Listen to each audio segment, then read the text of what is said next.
Assalamualaikum warahmatullahi wabarakatuh. Para pecinta Jeep Kopi di mana saja Anda berada, khususnya para petani Indonesia, internasional sekaligus.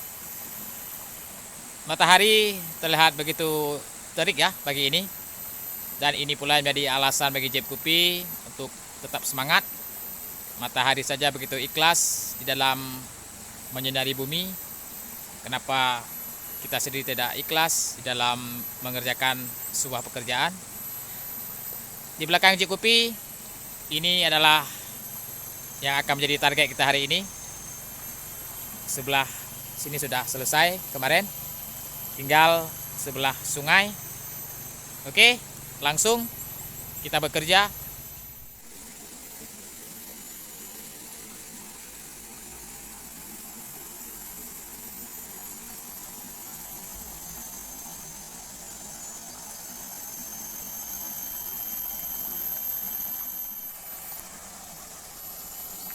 Inilah yang menjadi target kita hari ini, saya katakan pastikan.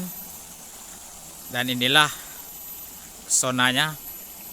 Ini sebelum kita potong ya.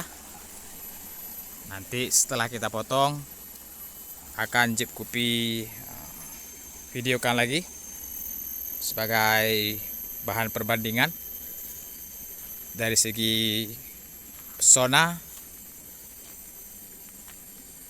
Ini akan kita selesaikan hari ini. Oke, sampai di sini ya.